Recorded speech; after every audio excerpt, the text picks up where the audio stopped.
Let's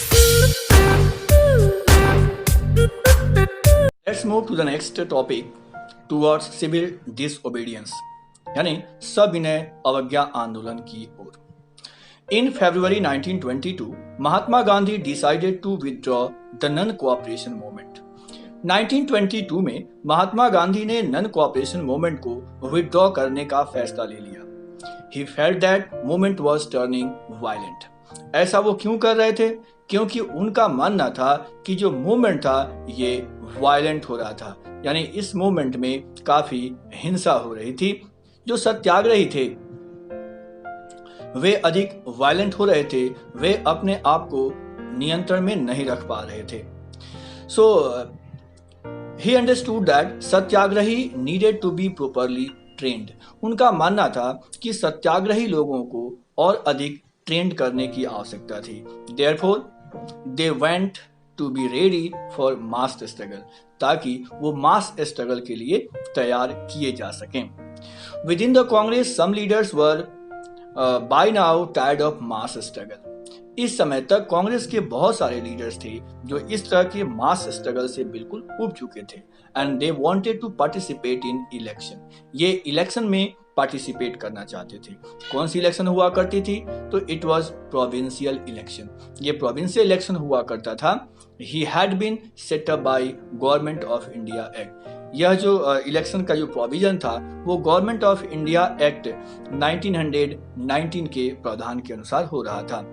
They felt that it was important to oppose British policies within the council, argue for their reform, and also demonstrate that these councils were not truly democratic. इन लोगों का जो मानना था, ये लोग महसूस कर रहे थे कि ब्रिटिश पॉलिसी का अपोज काउंसिल में रहकर किया जा सकता है, उन्हें रिफॉर्म के लिए तर्क किया जा सकता है और साथ ही साथ उन्हें यह बताया जा सकता है कि यह जो तरीका है शासन का वो बिल्कुल ही डेमोक्रेटिक नहीं है. हालांकि अंग्रेज अपनी शासन व्यवस्था को डेमोक्रेटिक बता रहे थे, यानी जनता के द्वारा चुना गया रूल बता रहे थे. C.R. दास और Motilal Nehru they form Swaraj party with in the Congress. C.R. दास और मोतीलाल नेहरू ने कांग्रेस में ही एक दूसरा पार्टी बना लिया जिसको स्वराज पार्टी कहा जाता है. और उन लोगों का तर्क था कि वो काउंसिल के पॉलिटिक्स में वापस जाना चाहते हैं. बट जो यंगर लीडर्स थे जैसे जवाहरलाल नेहरू थे, सुभाष चंद्र बोस थे, दे forced for more radical mass agitation and for full independence. ये और भी अधिक बड़े लेवल के मास एजिटेशन के पक्षधर थे और वो रेडिकल मास एजिटेशन चाहते थे, यानी by force and by violence अपने स्वराज को प्राप्त करना चाहते थे. In such a situation of internal debate and dissension, two factors again shaped Indian politics towards the late 1920s. तो इस तरह के सिचुएशन में जहां पर बिल्कुल डिबेट हो रहा था, असहमति की भावना थी, तो दो फैक्टर्स थे जिसने इंडियन पॉलिटिक्स को 1920s के दशक में शेप किया था. The first was the effect of worldwide economic depression. इनमें एक फैक्टर था वर्ल्ड वाइड इकोनॉमिक डिप्रेशन, यानी पूरी दुनिया में इकोनॉमिक डिप्रेशन का दौर चल रहा था. Agriculture prices began to fall from 1926 and collapsed after 1930. 1926 ईस्वी के बाद से 1926 से प्राइस गिरना शुरू हुआ. किनका? तो एग्रीकल्चर प्रोडक्ट्स का. और 1930 आते आते बिल्कुल ही कोलैप्स कर गया. As the demand for agriculture goods fell, the exports decline. अब जैसे जैसे एग्रीकल्चर गुड्स का डिमांड घटता गया, इनके एक्सपोर्ट्स डिक्लाइन होने लगे. Peasants found it difficult to sell their harvest. अब किसानों को अपने फसल को बेचने में परेशानी हो रही थी और फिर इसका परिणाम था कि वो रेवेन्यू भी पे नहीं कर पा रहे थे. By 1930 the countryside was in turmoil. और 1930 तक आते आते देहात क्षेत्रों में काफी टर्मोइल का सिचुएशन हो गया, काफी अस्थिरता आ गई. Against this background the new Tory government in India constituted a statutory commission under Sir John Simon. अब इसी बैकग्राउंड में टॉरी गवर्नमेंट ने, जो कि अंग्रेजी सरकार को कहते हैं, टॉरी गवर्नमेंट जो कि ब्रिटेन में थी, इसने एक स्टैट्यूटरी कमीशन गठन किया और इस कमीशन का हेड बनाया सर जॉन साइमन को। आपने साइमन कमीशन के बारे में पिछले क्लासों में भी पढ़ा होगा। Set up in response to the nationalist movement, the commission was to look into the functioning of constitutional system in India. क्या उद्देश्य था इसका? तो इस कमीशन का उद्देश्य था भारत के कॉन्स्टिट्यूशनल सिस्टम को देखना, उसमें रिफॉर्म के लिए सजेस्ट करना, उसमें बदलाव लाना। इसका मुख्य उद्देश्य भारतीय लोगों को उनका अधिकार देना नहीं था, बल्कि भारतीयों के द्वारा जो किए जा रहे प्रोटेस्ट थे उनको दबाना, उन्हें ऐसा करना ताकि वो विरोध न कर सकें। इसलिए साइमन कमीशन का गठन किया गया था। The problem was that the commission didn't have a single Indian member. सबसे बड़ी समस्या क्या थी कि इस कमीशन में एक सिंगल व्यक्ति भी इंडियन नहीं था। दे वर ऑल ब्रिटिशर्स, ये सभी के सभी अंग्रेज थे। तो when Simon Commission arrived in India in 1928, जब 1928 में साइमन कमीशन इंडिया में आता है, it was greeted with slogan Go back Simon। इसकी स्वागत कैसे होती है? साइमन गो बैक के नारे से इसका स्वागत होता है। All parties including Congress and the Muslim League participated in this demonstration। Simon commission के विरोध के इस डेमोन्स्ट्रेशन में मुस्लिम लीग ने भी पार्टिसिपेट किया था और कांग्रेस ने भी पार्टिसिपेट किया था। In an effort to win them over, a Viceroy Lord Irwin announced in October 1929 a vague offer of dominion status for India in an unspecified future and roundtable conference to discuss a future constitution। इस परिस्थिति को नियंत्रित करने के लिए और इस पर विजय प्राप्त करने के लिए लॉर्ड इरविन ने 1929 में एक वेग ऑफर दिया डोमिनियन स्टेटस का। उन्होंने अनस्पेसिफाइड फ्यूचर के बारे में बात कही और एक नए संविधान के लिए राउंड टेबल कॉन्फ्रेंस पर डिस्कस करने का उसने ऑफर दिया। This did not satisfy Congress leaders. तो राउंड टेबल कॉन्फ्रेंस के इस ऑफर से कांग्रेस के लीडर सेटिस्फाई नहीं थे। The radicals with in the Congress led by, अब कांग्रेस में जो रेडिकल्स थे जिनका लीडरशिप जवाहरलाल नेहरू और सुभाष चंद्र बोस के हाथ में था, दे बिकेम मोर असर्टिव, यानी जवाहरलाल नेहरू, सुभाष चंद्र बोस ये काफी अधिक आक्रामक हो गए। The liberals and moderates who were proposing a constitutional system within the framework of British dominion gradually lost their influence। ऐसे लोग जो उदारवादी थे, लिबरल्स थे, जो कॉन्स्टिट्यूशनल सिस्टम के अंतर्गत रह करके सुधार की उम्मीद कर रहे थे, उन्हें प्रभावित करने की कोशिश कर रहे थे, अब इनका महत्व कम होने लगा, इनका प्रभाव कम होने लगा। In December 1929, under the presidency of Jawaharlal Nehru, the Lahore Congress formalized the demand of पूर्ण स्वराज। 1929 के दिसंबर के महीने में जवाहरलाल नेहरू के लीडरशिप में लाहौर कांग्रेस सेशन हुआ, यानी लाहौर में कांग्रेस का सेशन हुआ जहां पर पूर्ण स्वराज का डिमांड किया गया, यानी full independence for India. It was declared that 26 January 1930 would be declared and celebrated as Independence Day।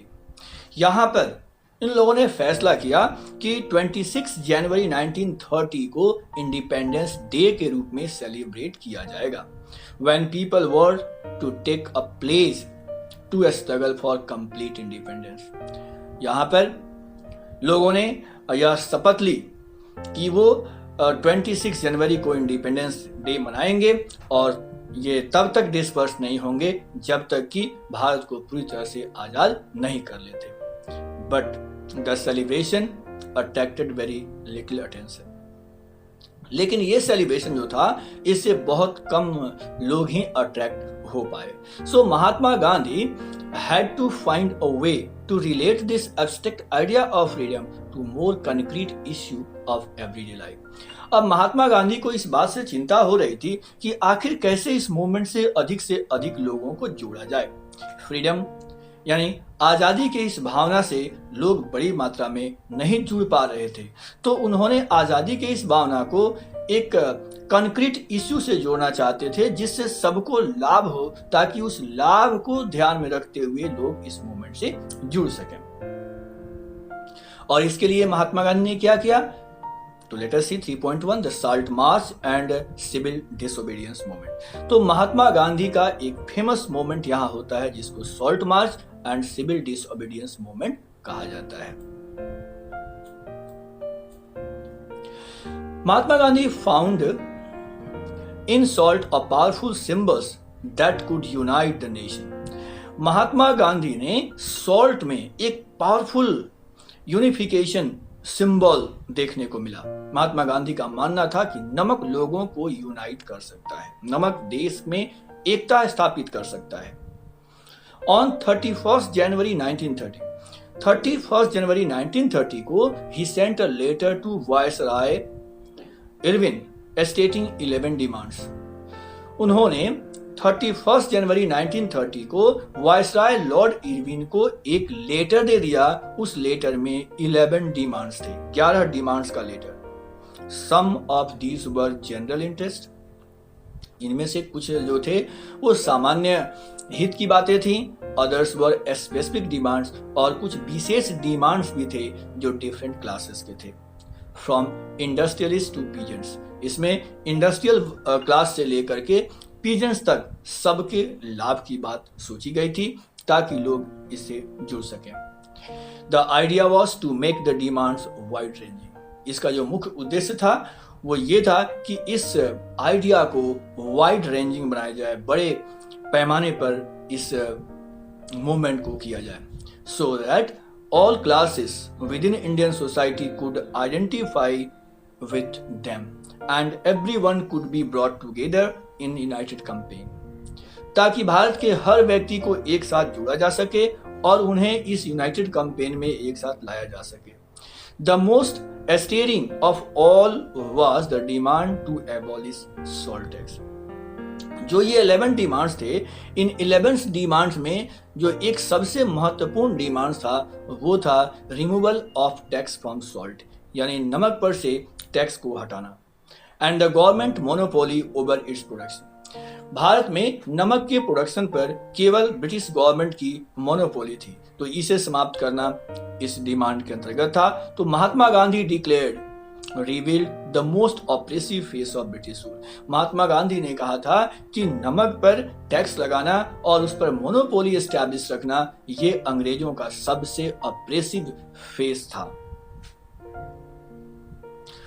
Mahatma Gandhi's letter was in a way ultimatum। Mahatma Gandhi का यह लेटर अंग्रेजों के लिए एक प्रकार से चेतावनी था। If the demands were not fulfilled by 11th March, उन्होंने क्या कहा कि अगर 11 मार्च तक ये डिमांड फुलफिल नहीं होता है, the letter stated the Congress would launch civil disobedience campaign। तो क्या होगा? कांग्रेस सिविल डिसओबीडियंस कैंपेन को लॉन्च कर देगी। Irwin was unwilling to negotiate। Irwin negotiation के लिए तैयार नहीं था। So Mahatma Gandhi started his famous salt march campaign. और इस तरह से जब वायसराय इरविन ने इनके मांगों को स्वीकार नहीं किया तो फिर महात्मा गांधी ने अपना फेमस सॉल्ट कैंपेन शुरू किया। The March accompanied by 78 of the trusted volunteers। Mahatma Gandhi के साथ उनके 78 सबसे विश्वासप्रद लोग इसमें शामिल थे। The March was over 240 miles. यह मार्च कितनी दूरी की थी?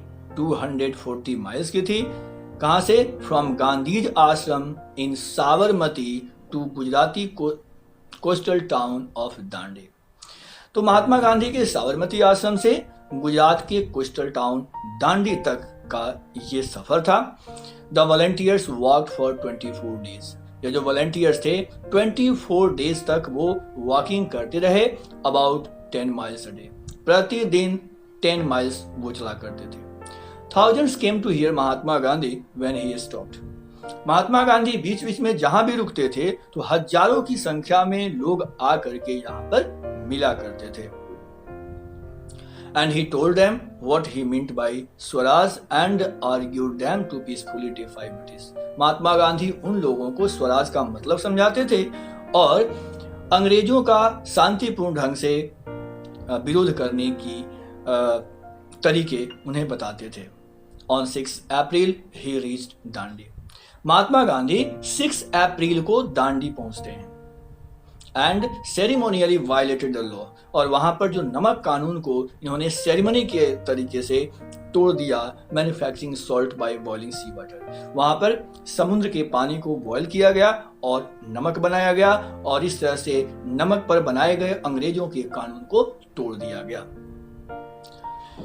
This mark the beginning of civil disobedience movement. और यह जो घटना थी इसे सिविल डिसओबीडियंस मूवमेंट की बिगिनिंग मानी जाती है. How was this movement different from non-cooperation movement? People were now asked not only to refuse cooperation,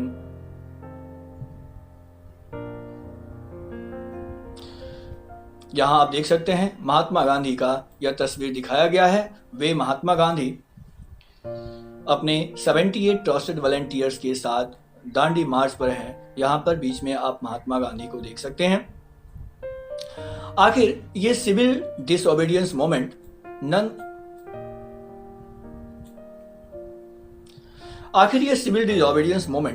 cooperation movement से कैसे डिफरेंट था? तो नॉन कोऑपरेशन मूवमेंट में ये कहा गया कि हमें अंग्रेजों का सपोर्ट नहीं करना है, लेकिन सिविल डिसओबीडियंस मूवमेंट में कानून को तोड़ने की बात कही गई थी. Thousands in different parts of the country broke salt law. देश के भिन्न भिन्न हिस्सों से हजारों लोगों ने सॉल्ट के इस कानून को तोड़ा. They manufactured salt. उन्होंने नमक बनाए. Demonstrated in front of government salt factories. Government के सॉल्ट फैक्ट्रीज के सामने इन लोगों ने डेमोन्स्ट्रेशन किया. As the movement spread, foreign clothes were boycotted. फिर वही हुआ जब मूवमेंट तेज हुआ, एक बार फिर फॉरेन क्लॉथ्स को बायकॉट किया गया. लीकर शॉप्स वर पिकेटेड. शराब की दुकानों की पिकेटिंग की गई. पीजेंट्स रिफ्यूज टू पे रेवेन्यू. जो किसान थे वो रेवेन्यू देने से इनकार कर दिए. चौकीदारी देना बंद कर दिए. Village officials resigned. जो विलेज के ऑफिशियल्स थे, विलेज लेवल पर जो अधिकारी थे, जो इंडियंस थे, उन्होंने रिजाइन किया. And in many places forest people violated forest law. बहुत सारी जगहों पर जो जंगल के कानून थे उनको लोगों ने तोड़ दिया. कैसे? Going into reserve forest.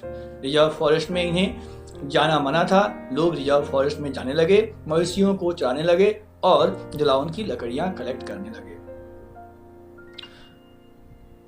Worried by the developments, the colonial government began arresting the Congress leaders one by one.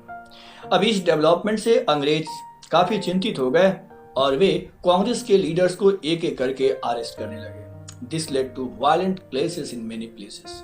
फिर क्या था? इसका परिणाम ये हुआ कि बहुत सारे जगहों पर वायलेंट क्लेशेस होने शुरू हो गए.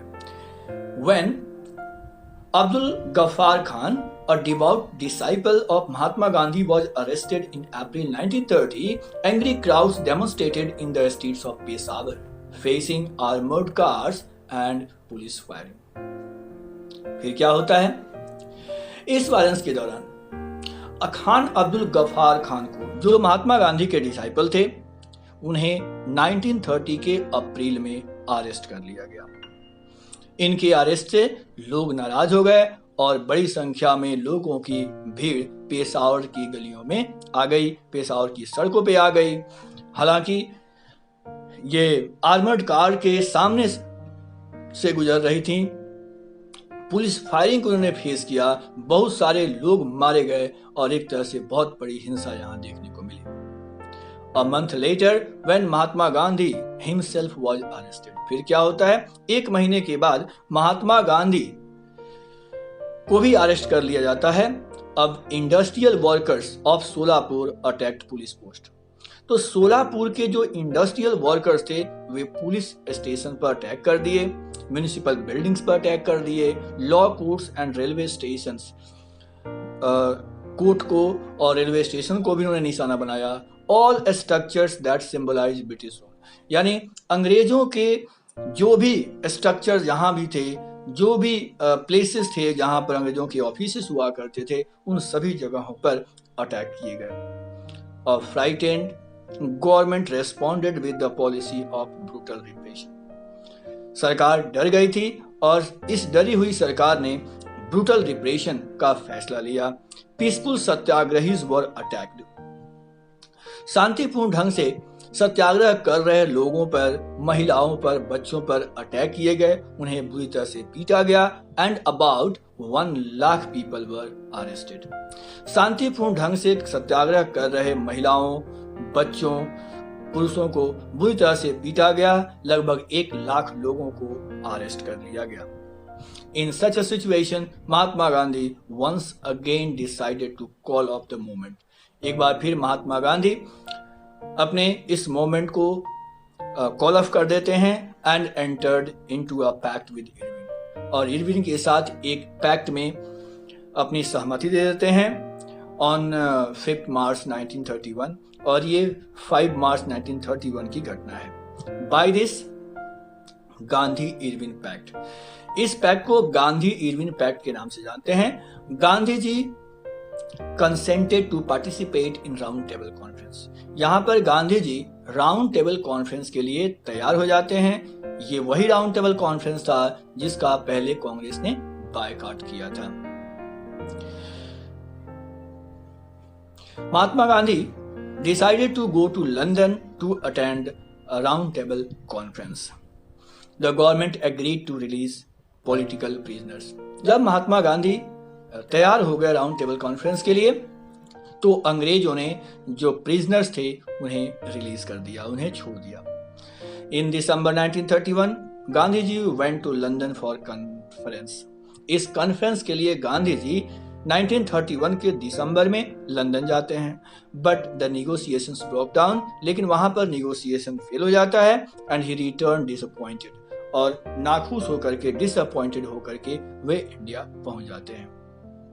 And back in India he discovered that the government had begun a new cycle of repression. जब महात्मा गांधी यहाँ आते हैं तो वो देखते हैं कि अंग्रेजी सरकार ने यहाँ पर दमन का एक नया चक्र शुरू कर दिया था. Ghaffar Khan and Jawaharlal Nehru were put into jail.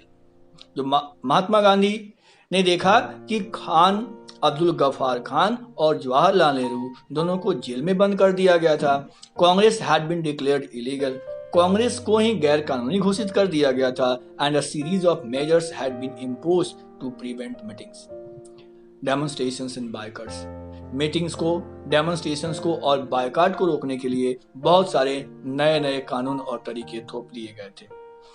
With great apprehension Mahatma Gandhi relaunch civil disobedience movement. फिर महात्मा गांधी ने इन चीजों को समझा और बड़े पैमाने पर सिविल डिसओबीडियंस मूवमेंट को उन्हें फिर से लॉन्च किया. फॉर ओवर 1 ईयर, 1 साल तक द मूवमेंट कंटिन्यूड. यह मूवमेंट चलता रहा but 1934 it lost its momentum. लेकिन 1934 आते आते इस मूवमेंट ने अपना मोमेंटम खो दिया.